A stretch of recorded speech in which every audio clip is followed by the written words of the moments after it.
ನಮಸ್ಕಾರ ಸ್ನೇಹಿತರೆ, ಇವತ್ತಿನ ಒಂದು ವಿಡಿಯೋದಲ್ಲಿ ಈ ಒಂದು ಐಡಿಎಫ್ಸಿ ಫಸ್ಟ್ ಬ್ಯಾಂಕ್ ನೀವು ಕೇಳಿರ್ತೀರಾ. ಆ ಒಂದು ಐಡಿಎಫ್ಸಿ ಫಸ್ಟ್ ಬ್ಯಾಂಕ್ ಅಲ್ಲಿ ಈ ಒಂದು ಪರ್ಸನಲ್ ಲೋನ್ ಯಾವ ರೀತಿಯಾಗಿ ತಗೋಬೇಕಾಗುತ್ತೆ, ಅದೇ ರೀತಿಯಾಗಿ ಒಂದು ವೆಹಿಕಲ್ ಲೋನ್ ನ ಯಾವ ರೀತಿಯಾಗಿ ನಾವು ತಗೋಬೇಕಾಗುತ್ತೆ, ಅದೇ ರೀತಿಯಾಗಿ ಒಂದು ಬಿಸ್ನೆಸ್ ಲೋನ್ ಗಳನ್ನ ಯಾವ ರೀತಿಯಾಗಿ ತಗೋಬೇಕಾಗುತ್ತೆ, ಇದ್ರ ಬಗ್ಗೆ ನಾನು ಕಂಪ್ಲೀಟ್ ಡೀಟೇಲ್ಸ್ ನ ಕೊಡ್ತಾ ಹೋಗ್ತೀನಿ. ಅಂದ್ರೆ ಈ ಒಂದು ಏನೆಲ್ಲ ದಾಖಲಾತಿಗಳು ಬೇಕಾಗುತ್ತೆ, ಏನೆಲ್ಲ ಡಾಕ್ಯುಮೆಂಟ್ಸ್ ಗಳು ಬೇಕಾಗುತ್ತೆ, ಮತ್ತೆ ಎಲಿಜಿಬಿಲಿಟಿ ಏನ್ ಬೇಕಾಗುತ್ತೆ, ಇದ್ರ ಬಗ್ಗೆ ನಾನು ಕಂಪ್ಲೀಟ್ ಡೀಟೇಲ್ಸ್ ನ ಹೇಳ್ತಾ ಹೋಗ್ತೀನಿ ಸ್ನೇಹಿತರೆ.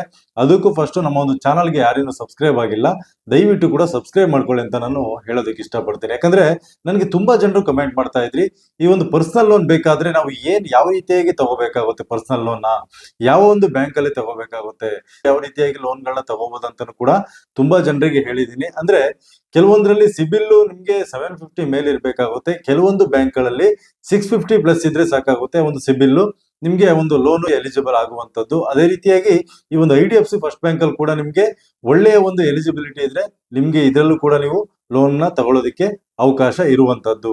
ಓಕೆ ಸ್ನೇಹಿತರೆ, ಇವಾಗ ಮೊದಲನೇದಾಗಿ ಈ ಒಂದು ಐಡಿಎಫ್ಸಿ ಫಸ್ಟ್ ಬ್ಯಾಂಕ್ ಅಲ್ಲಿ ಈ ಒಂದು ಲೋನ್ ಟೈಪ್ಸ್ ಯಾವ್ದಾವ್ದೆಲ್ಲ ಒಂದು ಲೋನ್ ಗಳು ಸಿಗ್ಬಹುದು ಅಂತ ನೋಡೋದಾದ್ರೆ, ನಿಮ್ಗೆ ಪರ್ಸನಲ್ ಲೋನ್ ಆಗಿರ್ಬೋದು, ಅದೇ ರೀತಿಯಾಗಿ ಒಂದು ಬಿಸ್ನೆಸ್ ಲೋನ್ ಆಗಿರ್ಬೋದು, ನಂತರ ವೆಹಿಕಲ್ ಲೋನ್ ಸಿಗುವಂತದ್ದು, ಅದೇ ರೀತಿಯಾಗಿ ಹೋಮ್ ಲೋನ್ ಕೂಡ ಸಿಗುವಂತದ್ದು, ಅದೇ ರೀತಿಯಾಗಿ ಒಂದು ಕನ್ಸ್ಯೂಮರ್ ಲೋನ್ ಕೂಡ ನಿಮ್ಗೆ ಸಿಗುವಂತದ್ದು. ಅಂದ್ರೆ ಕನ್ಸ್ಯೂಮರ್ ಲೋನ್ ಅಂತಂದ್ರೆ ನೀವು ಈ ಒಂದು ಮೊಬೈಲ್ ಆಗಿರ್ಬೋದು, ಲ್ಯಾಪ್ಟಾಪ್ ಆಗಿರ್ಬೋದು, ಮತ್ತೆ ಈ ಒಂದು ಫ್ರಿಡ್ಜ್, ವಾಷಿಂಗ್ ಮಿಷಿನ್ ಈ ರೀತಿಯಾಗಿ ಎಲ್ಲ ತಗೊಳ್ತಿರಲ್ವಾ, ಅದೆಲ್ಲದೂ ಕೂಡ ಕನ್ಸ್ಯೂಮರ್ ಲೋನ್ ಅಲ್ಲಿ ಸಿಗುವಂತದ್ದು. ಅದನ್ನು ಕೂಡ ಈ ಒಂದು ಐಡಿಎಫ್ಸಿ ಅವರು ಬರ್ತಾ ಇದ್ದಾರೆ. ನಂತರ ಇದಕ್ಕೆ ಅಪ್ಲೈ ಮಾಡೋದಕ್ಕೆ ಏನ್ ಎಲಿಜಿಬಿಲಿಟಿ ಬೇಕಾಗುತ್ತೆ ಅಂತ ನೋಡೋದಾದ್ರೆ, ನಿಮ್ಮ ಒಂದು ಏಜ್ 21 ನಿಂದ 60 ವರ್ಷದ ಒಳಗಡೆ ಇರುವಂತವರಿಗೆ ಈ ಒಂದು ಲೋನ್ ಸಿಗುವಂತದ್ದು. ಅದೇ ರೀತಿಯಾಗಿ ನೀವು ಇಂಡಿಯನ್ ಸಿಟಿಸನ್ಸ್ ಆಗಿರ್ಬೇಕಾಗುತ್ತೆ, ಅಂತವ್ರಿಗೂ ಮಾತ್ರ ಈ ಒಂದು ಲೋನ್ ಸಿಗುವಂತದ್ದು. ನಂತರ ನಿಮ್ಗೆ ಒಂದು ರೆಗ್ಯುಲರ್ ಇನ್ಕಮ್ ಇರಬೇಕಾಗುತ್ತೆ. ಅಂದ್ರೆ ನೀವು ಯಾವ್ದಾದ್ರು ಕೂಡ ಕಂಪನಿಯಲ್ಲಿ ಕೆಲಸ ಮಾಡ್ತಿದ್ದು, ಯಾವ್ದಾದ್ರು ಕೂಡ ಸ್ಯಾಲರಿ ಇದ್ರೆ ಅದು ನಿಮ್ಗೆ ಎಲಿಜಿಬಲ್ ಆಗುವಂತದ್ದು. ಅಥವಾ ಬಿಸ್ನೆಸ್ ಮಾಡ್ತಾ ಇದ್ರು ಕೂಡ ಒಂದು ರೆಗ್ಯುಲರ್ ಆಗಿ ಒಂದು ಇನ್ಕಮ್ ಬರ್ತಾ ಇದೆ ಅಂದ್ರೆ ಅವಾಗ್ಲೂ ಕೂಡ ನಿಮ್ಗೆ ಲೋನ್ ಎಲಿಜಿಬಲ್ ಆಗುವಂತದ್ದು. ಅದೇ ರೀತಿಯಾಗಿ ಬಹಳ ಇಂಪಾರ್ಟೆಂಟ್ ಏನಂತಂದ್ರೆ ಈ ಒಂದು ಸಿಬಿಲ್ ಬಗ್ಗೆ ನಿಮ್ಗೆ ಎಲ್ರಿಗೂ ಕೂಡ ಗೊತ್ತೇ ಇರುತ್ತೆ. ಈ ಒಂದು ಸಿಬಿಲ್ ನಿಮ್ಗೆ 650 ಪ್ಲಸ್ ಇರ್ಬೇಕಾಗುತ್ತೆ. ಈ ಒಂದು ಐಡಿಎಫ್ಸಿ ಅಲ್ಲಿ ನೀವು ಏನಾದ್ರು ಕೂಡ ಲೋನ್ ನ ತಗೊಳ್ತೀನಿ ಅಂದ್ರೆ 650 ಪ್ಲಸ್ ಇದ್ರೆ ನಿಮ್ಗೆ ಸಿಬಿಲ್ ಈ ಒಂದು ಲೋನ್ ಅಪ್ರೂವಲ್ ಆಗುವಂತದ್ದು. ಅದೇ ರೀತಿಯಾಗಿ ನಿಮ್ಮ ಒಂದು ಬ್ಯಾಂಕ್ ಸ್ಟೇಟ್ಮೆಂಟ್ ಏನಿದೆ ಅದು ಕ್ಲೀನ್ ಇರಬೇಕಾಗುತ್ತೆ. ಅಂದ್ರೆ ನೀವು ಯಾವಾಗ್ಲೂ ಕೂಡ ಈ ಒಂದು ಟ್ರಾನ್ಸಾಕ್ಷನ್ ಮಾಡ್ತಾ ಇದ್ರೆ ಒಳ್ಳೆಯ ಒಂದು ಬ್ಯಾಂಕ್ ಅಲ್ಲಿ ಯಾವ್ದು ಟ್ರಾನ್ಸಾಕ್ಷನ್ ನಡೀತಾ ಇರುತ್ತೆ ಆ ಒಂದು ಬ್ಯಾಂಕ್ ನ ಡೀಟೇಲ್ಸ್ ನೀವು ಕೊಡ್ಬೇಕಾಗುತ್ತೆ. ಅವಾಗ ನಿಮ್ಗೆ ಲೋನು ಆಲ್ಮೋಸ್ಟ್ ನಿಮ್ಗೆ 75% ವರ್ಗು ಕೂಡ ಈ ಒಂದು ಅಪ್ರೂವಲ್ ಆಗುವಂತ ಚಾನ್ಸಸ್ ಇರುವಂತದ್ದು. ಅದೇ ರೀತಿಯಾಗಿ ಒಂದು ಇಂಟ್ರೆಸ್ಟ್ ರೇಟ್ ಮತ್ತೆ ಈ ಒಂದು ಇ.ಎಂ.ಐ ಬಗ್ಗೆ ಮಾತಾಡೋದಾದ್ರೆ, ಈ ಒಂದು ಪರ್ಸನಲ್ ಲೋನ್ ಈ ಒಂದು ರೇಟ್ ಆಫ್ ಇಂಟ್ರೆಸ್ಟ್ ಎಷ್ಟಿರುತ್ತೆ ಅಂತ ನೋಡೋದಾದ್ರೆ ನಿಮ್ಗೆ 10% ಇಂದ ಸ್ಟಾರ್ಟ್ ಆಗುವಂತದ್ದು. ಅದು ನಿಮ್ಗೆ 25% ವರ್ಗು ಕೂಡ ಹೋಗುವಂತದ್ದು. ಅಂದ್ರೆ ನಿಮ್ಮೊಂದು ಸಿಬಿಲ್ ಪ್ರೊಫೈಲ್ ಏನಿರುತ್ತೆ ಅದ್ರ ಮೇಲೆ ಡಿಪೆಂಡ್ ಆಗಿರುವಂತದ್ದು. ಅಂದ್ರೆ 650 ನಿಮ್ದು ಸಿಬಿಲ್ ಇರ್ಬೇಕಾಗುತ್ತೆ. ನಂತರ ನಿಮ್ಮ ಒಂದು ಯಾವ್ದಾದ್ರು ಕೂಡ ಲೋನ್ಗಳು ಬ್ಯಾಲೆನ್ಸ್ ಇದ್ರೆ ಅಥವಾ ಏನಾದ್ರು ಕೂಡ ಸೆಟ್ಲ್ಮೆಂಟ್ ಮಾಡ್ಕೊಂಡಿದ್ರೆ ಆ ರೀತಿಯಾಗಿಲ್ಲ ಇದ್ದಂತ ಸಂದರ್ಭಗಳಲ್ಲಿ ನಿಮ್ಗೆ ಈ ಒಂದು ಏನು ರೇಟ್ ಆಫ್ ಇಂಟ್ರೆಸ್ಟ್ ಕೂಡ ಜಾಸ್ತಿ ಆಗುವಂತದ್ದು. ಅದೇ ರೀತಿಯಾಗಿ ನಿಮ್ಗೆ ಲೋನ್ ಅಮೌಂಟ್ ಎಷ್ಟು ಸಿಗ್ಬೋದು ಅಂತ ನೋಡೋದಾದ್ರೆ ನಿಮ್ಗೆ 20,000ದಿಂದ 40 ಲಕ್ಷದವರೆಗೂ ಕೂಡ ಇದರಲ್ಲಿ ನಿಮ್ಗೆ ಲೋನ್ ಸಿಗ್ಬೋದು. ಅಂದ್ರೆ ನೀವು 20,000ಗಿಂತನೂ ಕೂಡ 40 ಲಕ್ಷದವರೆಗೂ ಕೂಡ ನೀವು ಈ ಒಂದು ಲೋನ್ ನ ಮಾಡಿಸಬಹುದು ಈ ಒಂದು ಐಡಿಎಫ್ಸಿ ಬ್ಯಾಂಕ್ ಅಲ್ಲಿ. ಕೆಲವೊಂದು ಫೈನಾನ್ಸ್ ಗಳಲ್ಲಿ ನಿಮ್ಗೆ ಒಂದು 1 ಲಕ್ಷ 2 ಲಕ್ಷ ಇದಕ್ಕೆಲ್ಲ ಲಾಸ್ಟ್ ಮಾಡ್ಬಿಡ್ತಾರೆ, ಅದಕ್ಕೆ ಹೆಚ್ಚಿಗೆ ಲೋನ್ ನ ಕೊಡೋದೇ ಇಲ್ಲ.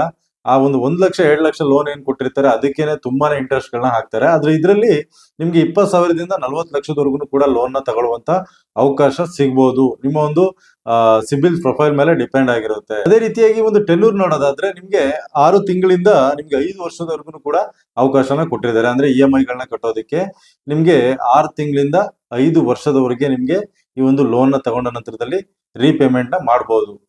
ಈ ರೀತಿಯಾಗಿ ನಿಮ್ಗೆ ಅವಕಾಶ ಇರುವಂತದ್ದು. ಎಕ್ಸಾಂಪಲ್ ನಿಮ್ಗೆ 1 ಲಕ್ಷ ನೀವೇನಾದ್ರೂ ಕೂಡ ಲೋನ್ ತಗೊಂಡಿದ್ದೀರಾ ಅಂತ ಅನ್ಕೊಳ್ಳಿ, ಈ ಒಂದು ಮಂತ್ಲಿ ಇ.ಎಂ.ಐ ಕಟ್ಟೋದಕ್ಕೆ ನಿಮ್ಗೆ 2,200ರಿಂದ 2,400 ತನಕ ಕೂಡ ಇ.ಎಂ.ಐ ಬರ್ಬೋದು. ಅದು ಕೂಡ ಈ ಒಂದು ಟೆನ್ಯೂರ್ ಮೇಲೆ ಡಿಪೆಂಡ್ ಆಗಿರುತ್ತೆ, ಎಷ್ಟು ಇ.ಎಂ.ಐ ಬರುತ್ತೆ ಅನ್ನೋದು ಅದ್ರ ಮೇಲೆ ಡಿಪೆಂಡ್ ಆಗಿರುವಂತದ್ದು. ಹಾಗಿದ್ರೆ ಇದಕ್ಕೆ ಅಪ್ಲೈ ಮಾಡೋದಕ್ಕೆ ಏನೆಲ್ಲ ಡಾಕ್ಯುಮೆಂಟ್ಸ್ ಗಳು ಬೇಕಾಗುತ್ತೆ ಅಂತ ನೋಡೋದಾದ್ರೆ, ಮೊದಲನೇದಾಗಿ ಆಧಾರ್ ಕಾರ್ಡ್ ಬೇಕಾಗುತ್ತೆ. ಈ ಒಂದು ಏನು ಸ್ಯಾಲರಿ ಪೀಪಲ್ ಯಾರಿದ್ದೀರಾ, ಅಂದ್ರೆ ಈ ಒಂದು ಸ್ಯಾಲರಿ ಅಂದ್ರೆ ಕೆಲಸ ಮಾಡುವಂತವ್ರು ಯಾರಿದ್ದೀರಾ ಅಂತವ್ರಿಗೆ ಮೊದಲನೇದಾಗಿ ಆಧಾರ್ ಕಾರ್ಡ್ ಬೇಕಾಗುತ್ತೆ. ನಂತರ ಪ್ಯಾನ್ ಕಾರ್ಡ್ ಬೇಕಾಗುವಂತದ್ದು, ನಂತರ ಸ್ಯಾಲರಿ ಸ್ಲಿಪ್ ಬೇಕಾಗುವಂತದ್ದು, 3 ತಿಂಗಳಿನ ಒಂದು ಸ್ಯಾಲರಿ ಸ್ಲಿಪ್ ಬೇಕಾಗುತ್ತೆ. ಅದೇ ರೀತಿಯಾಗಿ ಬ್ಯಾಂಕ್ ಸ್ಟೇಟ್ಮೆಂಟ್ 6 ತಿಂಗಳ ಒಂದು ಬ್ಯಾಂಕ್ ಸ್ಟೇಟ್ಮೆಂಟ್ ಕೂಡ ಬೇಕಾಗುವಂತದ್ದು. ನಂತರ ಬಿಸ್ನೆಸ್ ಪೀಪಲ್ ಏನಾದ್ರು ಆಗಿದ್ರೆ, ನೀವ್ ಏನಾದ್ರು ಕೂಡ ಬಿಸ್ನೆಸ್ ನ ಮಾಡ್ತಾ ಇದ್ರೆ ಅಂತವ್ರಿಗೆ ಆಧಾರ್ ಕಾರ್ಡ್ ಬೇಕಾಗುವಂತದ್ದು, ನಂತರ ಪ್ಯಾನ್ ಕಾರ್ಡು, GST ಬೇಕಾಗುತ್ತೆ, ಬಿಸ್ನೆಸ್ ಪ್ರೂಫ್, ಅದೇ ರೀತಿಯಾಗಿ ಒಂದು GST ಮತ್ತೆ ಬಿಸ್ನೆಸ್ ಪ್ರೂಫ್ ಏನಿರುತ್ತಲ್ವಾ ಅದು ಕೂಡ ಬೇಕಾಗುವಂತದ್ದು. ನಂತರ ಬ್ಯಾಂಕ್ ಸ್ಟೇಟ್ಮೆಂಟ್ ಅವ್ರದ್ದು ಬಿಸ್ನೆಸ್ ಮಾಡೋರ್ದು 1 ವರ್ಷದ ಒಂದು ಬ್ಯಾಂಕ್ ಸ್ಟೇಟ್ಮೆಂಟ್ ಬೇಕಾಗುತ್ತೆ, 12 ತಿಂಗಳ ಒಂದು ಬ್ಯಾಂಕ್ ಸ್ಟೇಟ್ಮೆಂಟ್ ಕೂಡ ಬೇಕಾಗುವಂತದ್ದು. ಇದಕ್ಕೆ ನೀವು ಲೋನ್ ಎಲ್ಲಿ ಅಪ್ಲೈ ಮಾಡಬಹುದು ಅಂತ ನೋಡೋದಾದ್ರೆ, ನಿಮ್ಮ ಒಂದು ಹತ್ತಿರದ ಒಂದು IDFC ಬ್ಯಾಂಕ್ ಒಂದು ಬ್ರಾಂಚ್ ಏನಿರುತ್ತೆ ಅಲ್ಲಿ ಕೂಡ ನೀವು ಅಪ್ಲೈನ ಮಾಡಬಹುದು. ಅದೇ ರೀತಿಯಾಗಿ ಆನ್ಲೈನ್ ಅಲ್ಲಿ ನೀವೇನಾದ್ರೂ ಕೂಡ ಅಪ್ಲೈ ಮಾಡೋದಾದ್ರೆ, ಈ ಒಂದು IDFC ಒಂದು ಏನು ಒಂದು ಆಪ್ ಏನಿದೆ ಅದನ್ನ ನೀವು ಡೌನ್ಲೋಡ್ ಮಾಡಿ, ನಂತರದಲ್ಲಿ ನಿಮ್ಮ ಒಂದು ಮೊಬೈಲ್ ನಂಬರ್ ವೆರಿಫೈ ಮಾಡಿ, ನಂತರ ಒಂದು KYC ಕಂಪ್ಲೀಟ್ ಮಾಡಬೇಕಾಗುತ್ತೆ. KYC ಕಂಪ್ಲೀಟ್ ಮಾಡಿದ ನಂತರದಲ್ಲಿ ನೀವು ಲೋನ್ ಟೈಪ್ ನ ಸೆಲೆಕ್ಟ್ ಮಾಡಬೇಕಾಗುತ್ತೆ. ಅದು ಬಿಸ್ನೆಸ್ ಲೋನಾ ಅಥವಾ ಪರ್ಸನಲ್ ಲೋನಾ, ಹೋಮ್ ಲೋನಾ ಯಾವ್ದಂತ ಸೆಲೆಕ್ಟ್ ಮಾಡಬೇಕಾಗುತ್ತೆ. ನಂತರ ಅಮೌಂಟ್ ನ ಚೂಸ್ ಮಾಡಬೇಕಾಗುತ್ತೆ. ನಂತರ ಡಾಕ್ಯುಮೆಂಟ್ಸ್ ಅಪ್ಲೋಡ್ ಮಾಡಬೇಕಾಗುತ್ತೆ. ಅಂದ್ರೆ ಏನೆಲ್ಲ ಕೇಳಿದ್ದಾರೆ ಡಾಕ್ಯುಮೆಂಟ್ಸ್ ಅದನ್ನೆಲ್ಲದನ್ನು ಕೂಡ ಅಪ್ಲೋಡ್ ಮಾಡಬೇಕಾಗುತ್ತೆ. ಫೈನಲ್ ಅಪ್ಲೋಡ್ ಆದ ನಂತರದಲ್ಲಿ ನಿಮ್ಮ ಒಂದು ಡೈರೆಕ್ಟ್ ನಿಮ್ಮ ಒಂದು ಬ್ಯಾಂಕ್ ಕೂಡ ಆ ಒಂದು ಅಮೌಂಟ್ ಬರುವಂತದ್ದು. ಅದೇ ರೀತಿಯಾಗಿ ಸ್ನೇಹಿತರೆ, ನೀವು ಬೇರೆ ಬ್ಯಾಂಕ್ ಗಳಲ್ಲಿ ಅಥವಾ ಈ ಒಂದು NBFC ಬೇರೆ ಒಂದು ಫೈನಾನ್ಸ್ ಗಳೇನಿದೆ ಅದೆಲ್ಲದರಲ್ಲೂ ಕೂಡ ನಿಮ್ಗೆ ತುಂಬಾನೇ ಪ್ರೊಸೆಸಿಂಗ್ ಇರುತ್ತೆ. ಆದ್ರೆ IDFC ಅಲ್ಲಿ ನಾನು ನೋಡಿದ ಹಾಗೆ ಪ್ರೊಸೆಸಿಂಗ್ ತುಂಬಾನೇ ಕಡಿಮೆ ಇರುತ್ತೆ. ನಿಮ್ಗೆ ಏನಾದ್ರೂ ಕೂಡ ಎಲಿಜಿಬಲ್ ಇದ್ದೀರಾ ನೀವು ಲೋನ್ ತಗೊಳ್ಳೋದಿಕ್ಕೆ ಅಂದ್ರೆ ಇಮಿಡಿಯೇಟ್ ಆಗಿ ಅಪ್ರೂವಲ್ ಮಾಡ್ಬಿಡ್ತಾರೆ, ಇಮಿಡಿಯೇಟ್ ಆಗಿ ಅಪ್ರೂವಲ್ ಕೊಟ್ಬಿಡ್ತಾರೆ. ಅದು ಕೂಡ ಡಿಜಿಟಲ್ ಅಪ್ರೂವಲ್ ಆಗಿರೋದ್ರಿಂದ ಇಮಿಡಿಯೇಟ್ ಆಗಿ ಅಪ್ರೂವಲ್ ಆಗ್ಬಿಡುತ್ತೆ. ಕೆಲವೊಂದು ನಾನು ಫೈನಾನ್ಸ್ ಗಳನ್ನ ನೋಡಿದೀನಿ, 1 ವಾರಗಟ್ಟಲೆ ತಗೊಳ್ತಾರೆ. ಈ ಒಂದು IDFC ಅಲ್ಲಿ ನೀವು ಮಾಡಿದ್ರೆ ಇಮಿಡಿಯೇಟ್ ಆಗಿ ನಿಮ್ಗೆ ಅಪ್ರೂವಲ್ ಆಗುವಂತದ್ದು. ನಿಮ್ಮ ಎಲಿಜಿಬಿಲಿಟಿ ಕೂಡ ನಿಮ್ಗೆ ಅರ್ಧ ಗಂಟೆಯಲ್ಲಿ ಚೆಕ್ ಆಗ್ಬಿಡುತ್ತೆ. ಅರ್ಧ ಗಂಟೆಯಲ್ಲಿ ಕಂಪ್ಲೀಟ್ ಚೆಕ್ ಮಾಡಿದ ನಂತರದಲ್ಲಿ ನಿಮ್ಗೆ ಅಮೌಂಟ್ ಕೂಡ 1 ಡೇ ಅಲ್ಲಿ ಡಿಸ್ಬರ್ಸ್ಮೆಂಟ್ ಆಗ್ಬಿಡುತ್ತೆ. ತುಂಬಾ ಜನರು ನನಗೆ ಕೇಳ್ತಾ ಇದ್ದೀರಾ, ಸರ್ ನಮ್ಗೆ ತುಂಬಾನೇ ಕಷ್ಟ ಇದೆ, ಒಂದು ಲೋನ್ ತಗೊಳ್ಳೋಣ ಅಂದ್ರೆ ನಮ್ಗೆ ಎಲ್ಲೂ ಕೂಡ ಲೋನ್ ಅಪ್ರೂವಲ್ ಆಗ್ತಾ ಇಲ್ಲ ಅಂತ ತುಂಬಾ ಜನರು ನಮ್ಗೆ ಹೇಳ್ತಾ ಇದ್ರಿ. ಹಾಗಾಗಿ ಈ ಒಂದು ವಿಡಿಯೋನ ಮಾಡ್ತಾ ಇದ್ದೀನಿ ಸ್ನೇಹಿತರೆ. ದಯವಿಟ್ಟು ಕೂಡ ಈ ಒಂದು ವಿಡಿಯೋ ಏನಾದ್ರೂ ಇಷ್ಟ ಆಗಿದ್ರೆ ಒಂದು ಲೈಕ್ ಮಾಡಿ, ಹಾಗೆ ನಮ್ಮ ಒಂದು ಚಾನಲ್ಗೆ ಸಬ್ಸ್ಕ್ರೈಬ್ ಮಾಡಿ ಅಂತ ಹೇಳ್ತಾ ಈ ಒಂದು ವಿಡಿಯೋನಲ್ಲಿ ಮುಗಿಸ್ತಾ ಇದ್ದೀನಿ. ಮುಂದಿನ ವಿಡಿಯೋದಲ್ಲಿ ಮತ್ತೆ ಸಿಗ್ತೀನಿ. ಧನ್ಯವಾದ ಸ್ನೇಹಿತರೆ.